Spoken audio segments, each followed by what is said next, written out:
What is going on, YouTube? Is me, Zap, and I'm bringing some Black Ops 2 gameplay to you. So I just got my capture card today. Got the Roxio HD Pro thing. I don't know.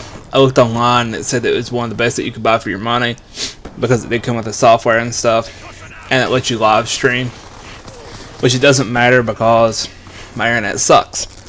So in this video, though, I'm gonna talk about coming from PC into console, because it is a big transition, and the fact that with a PC you have a mouse and a keyboard, and in my mind you have more stability control with your weapon and stuff, and I think the interface itself is better compared to a controller, even though a controller is more convenient.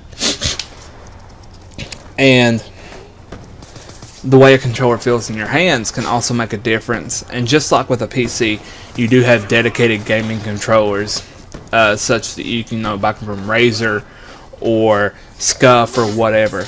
Myself, I like Razer products. That's what I use for PC. I just use a regular normal Xbox controller right now, though.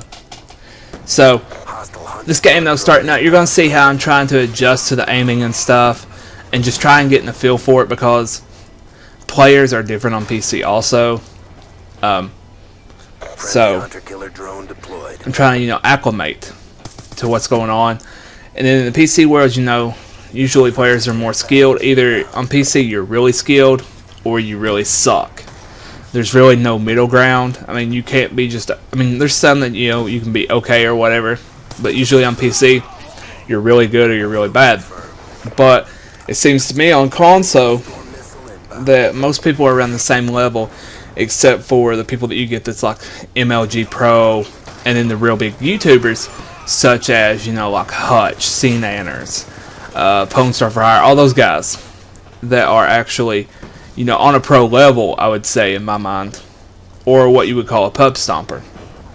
So the big differences that I can see between console and PC, besides the frames itself, the way the game looks, PC will run smoother, but Call of Duty is probably the most optimized game that you will ever find on console.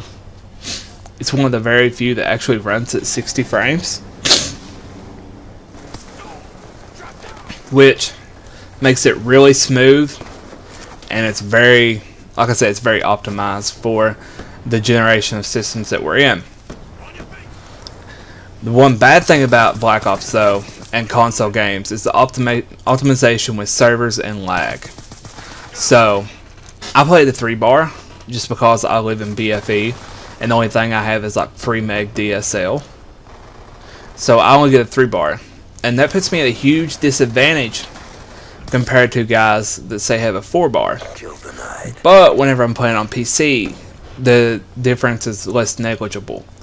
You can't really tell, in my mind, the difference between someone who has, say, fiber optics compared to someone who has DSL like myself. The difference isn't as big, but when you play a game, especially Call of Duty, I know Treyarch games have had a problem in the past with their lag compensation, especially in the first Black Ops, and I know Infinity Ward has too. So you can really tell a difference between a 3 and a 4-bar on this game, because it really doesn't matter if you shoot first or not. It really depends on who has the better connection, and I think that can be better served with dedicated servers and stuff like that, rather than what we have now with the servers that are on console right now. Now, it could just be the hardware itself, since, well, a console costs $250, and a legit gaming PC is going to run you upwards of $1,200, just depending on what games you want to play. Me, myself, I've got a PC that I built strictly for playing Battlefield 3 on. So, it's really good. Those are a couple things that, and I think that the community around Xbox and PC is different too. Usually people on Xbox talk a lot more smack, and there's more children that there are on PC, because it is, like I said, a console is more readily available compared to a high-end gaming PC. Now, me myself, I have been playing PC for most of my life, and that's where I really shine. is on PC. But the problem with PC though, especially with Call of Duty, is the hacking. There's a lot of hacking that goes on, or you know, stuff like that. You get accusations or whatever. So the servers are pretty easily hacked. I've already seen stuff come out so far about different servers being hacked and whatnot. But all in all though, I think I can transition very well to the Xbox.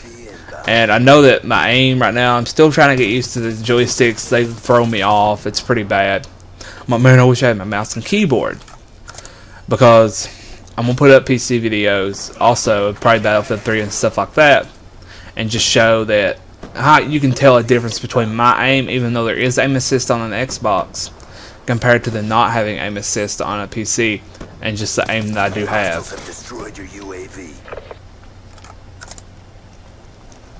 And I know this game isn't the best, but I feel that it gives a good explanation of what I'm talking about. There's a lot of parts to where, you know, I might start shooting somebody first and I'll end up getting killed, or I'll get killed out of nowhere, and it's just because they come into the frame faster than what I do, or from what I can see, just because they do have a better internet connection. But I do go on a tear at the end of the video, you know, start figuring out what's going on. And this is probably my favorite gun right now, the FAL, or the FAL, whatever you want to call it. And I'm, you know, using a red dot, select fire, and silencer. And I'm going to do a video over the FAL and stuff and talk about it and everything, about how I feel about it. So I hope this video kind of shows the perspective that I see between PC and console gaming myself. I know most PC gamers wouldn't say if they played console, just because console players are looked down upon from PC players. So it's like, oh, there's no skill, you know, you gotta use aim assist and stuff like that. And I think the skill level is higher with PC. But like I said though, the cost is a big factor. So, and that's what you have to look at, just the horsepower that comes between a gaming PC and the horsepower between an Xbox or a PS3 or a Wii U or whatever. But from what I hear though, the new systems are going to have quad cores and 8 gigs of RAM, and they're going to be pretty beefy. So I look forward to seeing what's going to happen with the next generation of consoles. See if they can maybe optimize the lag issues, the internet with them, more so than what they are, and see if, you know, any new controller designs come out that would be more ergonomic or more user friendly. So the learning curve, I would say, is about the same. I mean, it is harder to use a mouse and keyboard, but at the same time though, for me, like where I'm used to a mouse and keyboard, transitioning to a controller is hard. But I'd say someone who has played just a console their whole life probably feels that, you know, going to a mouse and keyboard is harder. So I hope you enjoyed the video, and I really hope to put up some really good scores.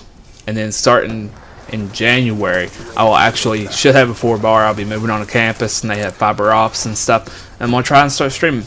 I hope you enjoyed the video. So peace.